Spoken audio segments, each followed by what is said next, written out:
Rising Suns Academy.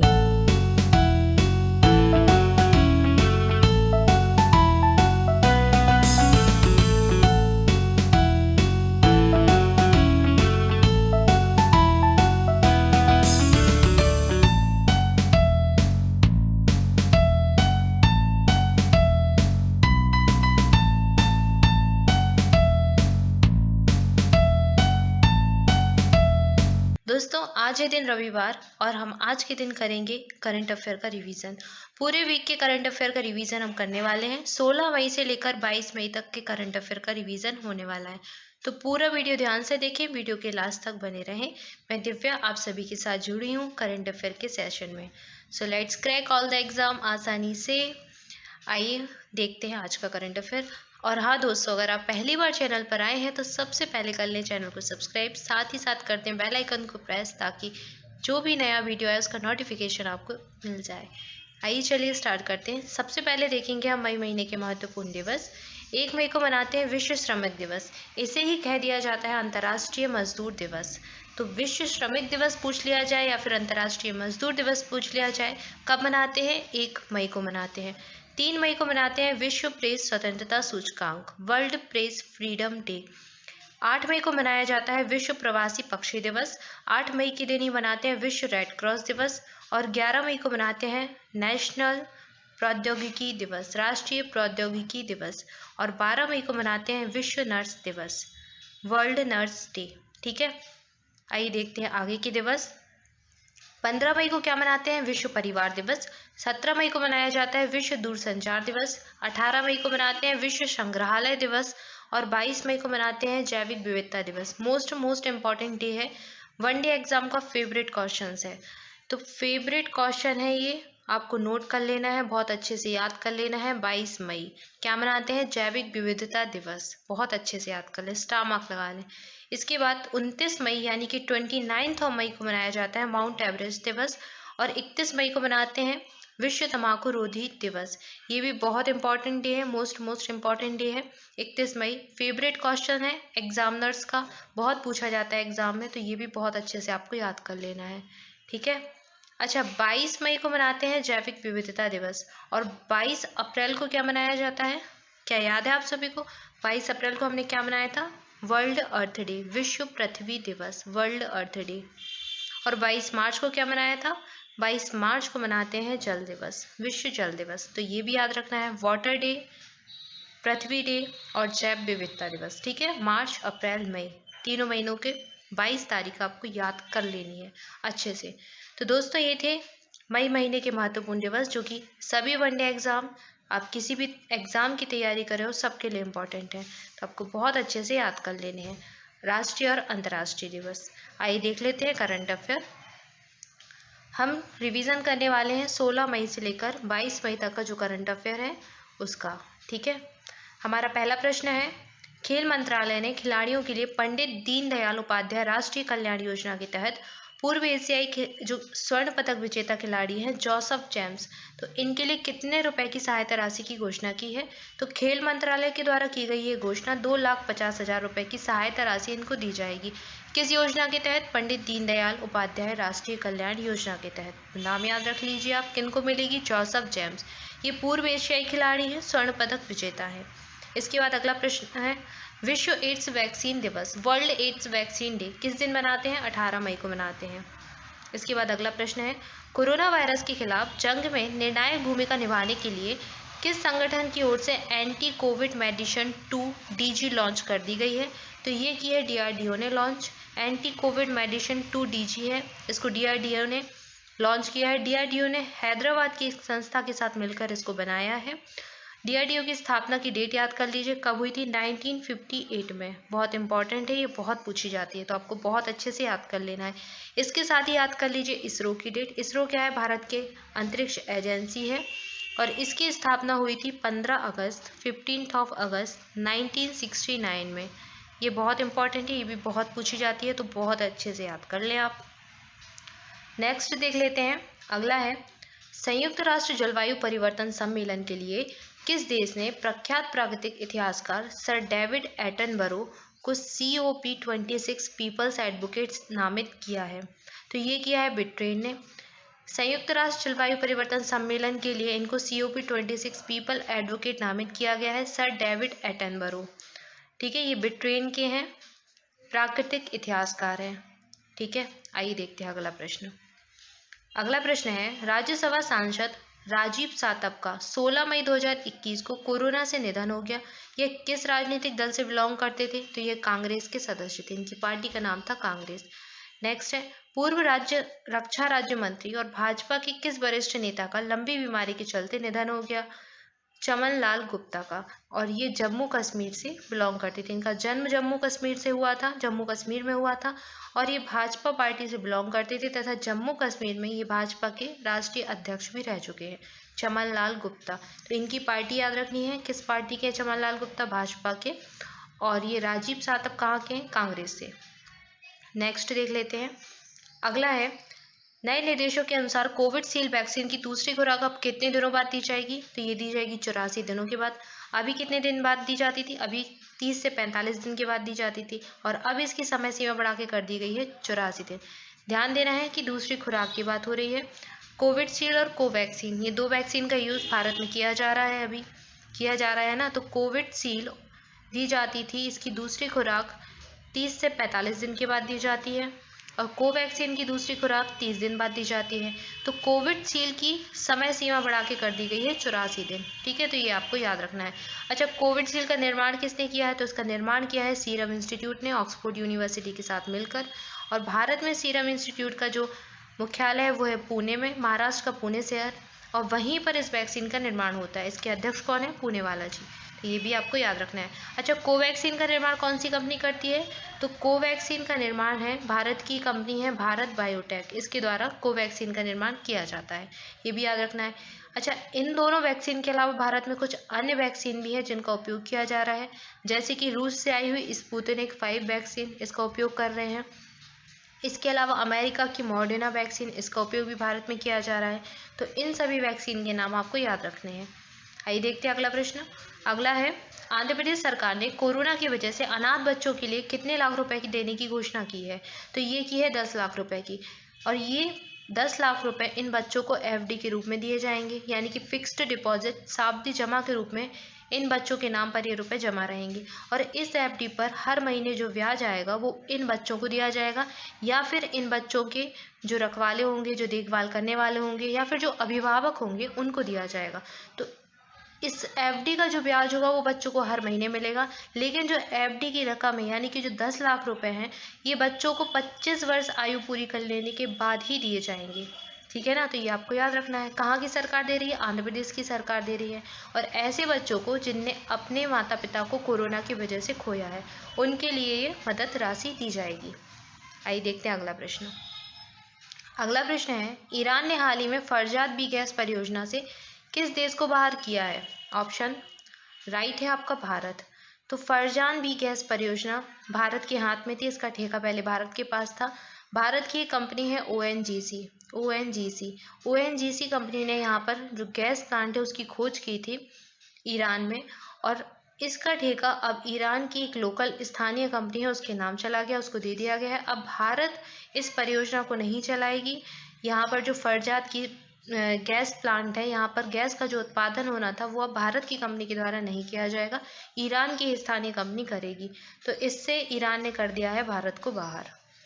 Next है, दिल्ली के मुख्यमंत्री अरविंद केजरीवाल ने राजधानी में कोविड-19 से किसी सदस्य को खोने वाले हर परिवार के लिए कितने रुपए के मुआवजे की घोषणा की है? तो ये है 50,000 रुपए की घोषणा। तो अरविंद केजरीवाल 50,000 रुपए देंगे उस परिवार को जिसने अपना कोई सदस्य कोरोना की वजह से खो दिया है।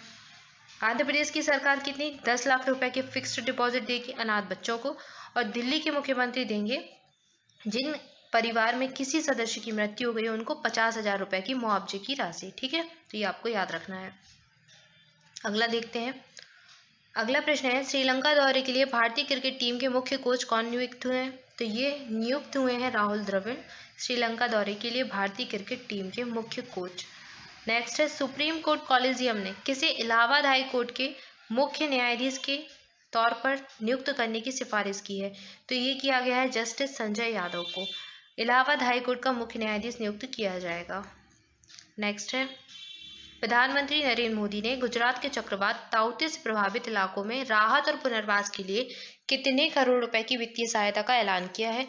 तो प्रधानमंत्री मोदी ने 1000 करोड़ रुपए की वित्तीय सहायता का ऐलान किया है। कहाँ पर? जो राज्य ताउते चक्रवात से प्रभावित हुए हैं उन स्थानों पर राहत और पुनर्वास के लिए।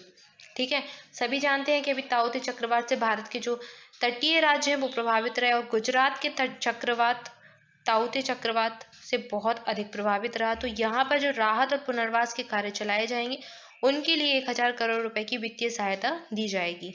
नेक्स्ट है, केरल के मुख्यमंत्री पद की शपथ लेने के साथ ही कौन लगातार दूसरी बार राज्य के मुख्यमंत्री बन गए? तो ये है पिनरई विजयन। दूसरी बार ये केरल राज्य के मुख्यमंत्री बने हैं, दूसरी बार इन्होंने शपथ ली है। इससे पहले भी अभी यही थे पिनरई विजयन और अभी एक बार फिर से इन्होंने चुनाव जीता और ये बन गए हैं केरल के मुख्यमंत्री। तो इनका नाम याद रखना है आपको। नेक्स्ट है, गूगल ने किस देश में 30 राष्ट्रीय और क्षेत्रीय मीडिया संगठनों की साझेदारी करते हुए न्यूज सॉकेस को लॉन्च किया है? तो ये किया गया है भारत में। किसके द्वारा? गूगल के द्वारा। नेक्स्ट है, हाल ही में किस देश ने महासागर की निगरानी करने वाली नई सैटेलाइट पृथ्वी की कक्षा में भेजी है? तो ये चीन के द्वारा भेजी गई है। ये समुद्र और महासागर पर निगरानी रखेगी, जो आपदाएं होती हैं उन पर निगरानी रखेगी। इससे क्या होगा, जो आपदाएं आती हैं उनकी चेतावनी पहले से ही मिल जाएगी। तो ये सैटेलाइट पृथ्वी की कक्षा में भेजी है चीन ने। ठीक है, आपको याद रखना है। नेक्स्ट है, पाकिस्तान ने नए राष्ट्रीय सुरक्षा सलाहकार के रूप में किसे नियुक्त किया है?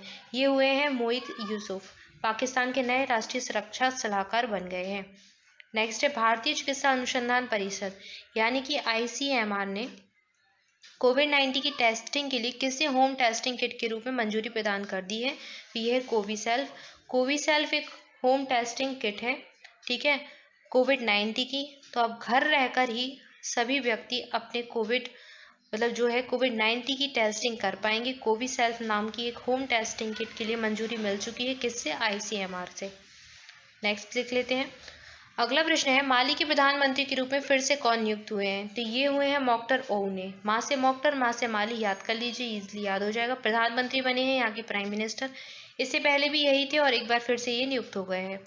अगला प्रश्न है, वह राज्य सरकार जिसने म्यूकरमाइकोसिस यानी कि ब्लैक फंगस रोग को 19 मई 2021 को महामारी घोषित कर दिया। तो ये राजस्थान राज्य बन गया है जिसने ब्लैक फंगस रोग को महामारी घोषित किया है। तो याद रखना है, राजस्थान ने ब्लैक फंगस को कर दिया है महामारी घोषित। ब्लैक फंगस आप सभी जानते होंगे, म्यूकरमाइकोसिस। ये बहुत सारी चीज़ों, इसके जो कारण है, बहुत सारे कारण हैं। अधिकांश कोविड के जो मरीज हैं उनमें ये देखा जा रहा है और अभी बहुत अधिक मात्रा में ये फैल रहा है। तो राजस्थान सरकार ने इसको महामारी घोषित कर दिया है। अगला देखते हैं। अगला प्रश्न है, वह टेनिस खिलाड़ी जिसने गत चैंपियन नोवाक जोकोविच को हराकर 10वीं बार इटालियन ओपन टेनिस टूर्नामेंट जीत लिया है? तो ये हो गए हैं राफेल नडाल। इन्होंने जीत लिया है इटालियन ओपन टेनिस टूर्नामेंट। किसको हराकर? नोवाक जोकोविच को। और ये इनका 10वां खिताब था राफेल नडाल का। नेक्स्ट है, किस राज्य ने कोरोना कहर से बेसहारा हुए बच्चों की पढ़ाई और बुजुर्गों की देखरेख के लिए खर्चा उठाने की घोषणा की है? तो ये की है दिल्ली की सरकार ने। तो आपको ये पॉइंट याद रखना है, इंपॉर्टेंट हो जाता है। दूसरा पॉइंट हो जाएगा ये, पहला क्या था कि दिल्ली की जो सरकार है वो किसी भी परिवार के किसी भी सदस्य की जिसकी कोरोना की वजह से मृत्यु हुई है उसको 50,000 रुपए की राशि मुआवजे के रूप में दी जाएगी। यानी कि परिवार को, उस व्यक्ति के परिजनों को मुआवजा राशि 50,000 की दी जाएगी। दूसरा पॉइंट याद रखना है दिल्ली से आपको कि जिन बच्चों ने अपने माता पिता को खो दिया है या जो बेसहारा हो गए उनकी पढ़ाई का खर्चा दिल्ली की सरकार उठाएगी। और ऐसे बुजुर्ग जिनकी देखरेख करने के लिए कोई नहीं है, जिनके जो बच्चे हैं वो कहीं विदेशों में रहते हैं, जॉब करते हैं, या फिर नहीं है, जो बुजुर्ग अकेले रहते हैं, उनकी देखरेख का खर्चा उठाएगी दिल्ली की सरकार। ठीक है, तो आपको दोनों पॉइंट याद रखने हैं, कंफ्यूज नहीं होना है। नेक्स्ट देखते हैं। अगला प्रश्न है, किस राज्य सरकार ने कोरोना पीड़ित पत्रकारों को मुफ्त इलाज करवाने की घोषणा की है? तो ये मध्य प्रदेश की सरकार के द्वारा किया गया है। और इन पत्रकारों में सभी कैटेगरी के पत्रकार शामिल होंगे, चाहे वो इलेक्ट्रॉनिक मीडिया से संबंध रखते हो, चाहे वो प्रिंट मीडिया से संबंध रखते हो, या फिर वो डिजिटल मीडिया से संबंधित रखते हो। तो पत्रकारों की सभी श्रेणी, संवाददाता और जो डेस्क पर काम करते हैं, सभी श्रेणी के पत्रकार शामिल होंगे इसमें, सभी कार्यकर्ता शामिल हो जाएंगे। तो मध्य प्रदेश की सरकार करवाएगी इनका मुफ्त में इलाज। अगला है, भारतीय मूल की किस महिला को व्हाइट हाउस का वरिष्ठ सलाहकार नियुक्त किया गया है? तो जो बाइडन जो कि अमेरिका के राष्ट्रपति हैं उनके द्वारा इनको किया गया है वरिष्ठ सलाहकार नियुक्त। नाम है नीरा टंडन और ये है भारतीय मूल की, तो ये आपको याद रखना है। देखते हैं अगला प्रश्न। अगला है, वह देश जिसका जुरोंग रोवर 7 महीने की अंतरिक्ष यात्रा पूरी करने के बाद मंगल ग्रह पर सफलतापूर्वक लैंड कर गया है? तो ये है चीन देश का। अभी हम पढ़ के आए हैं कि चीन ने एक सैटेलाइट भेजी है पृथ्वी की कक्षा में, जो कि महासागर और समुद्री जो क्षेत्र है उनकी निगरानी करेगी, समुद्रों की और महासागर की निगरानी करेगी।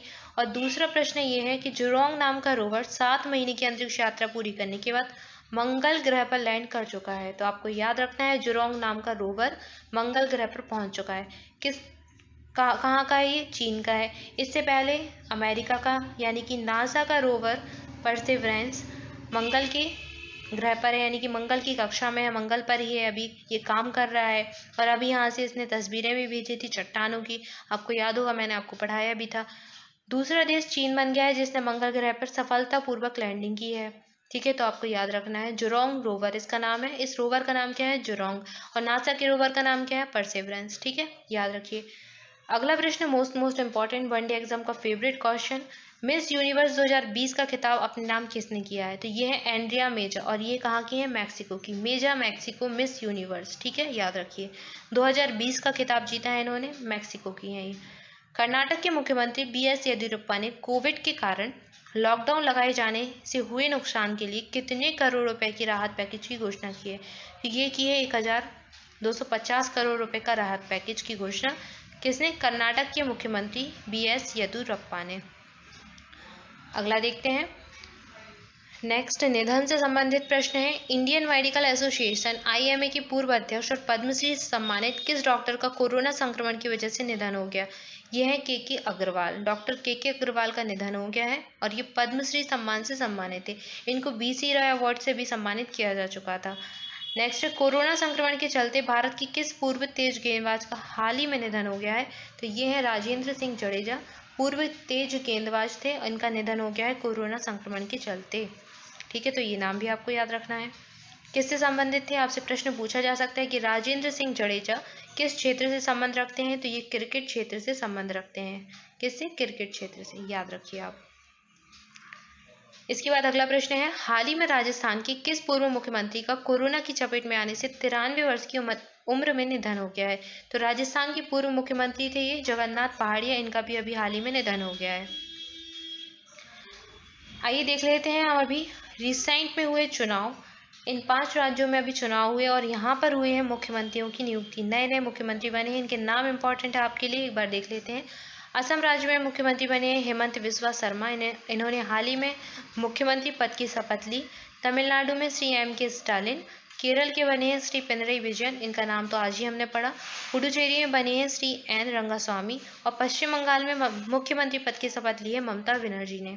तो ये नाम आपको याद रखना है, बहुत इंपॉर्टेंट है क्योंकि अभी इन राज्यों में हुए हैं चुनाव और यहाँ नए मुख्यमंत्री बने हैं, तो इनके नाम इंपॉर्टेंट हो जाते हैं आपके लिए। सो गाइस, ये था आज का करंट अफेयर। पूरे वीक के करंट अफेयर का हमने रिवीजन किया, रिवीजन एक सेशन था ये।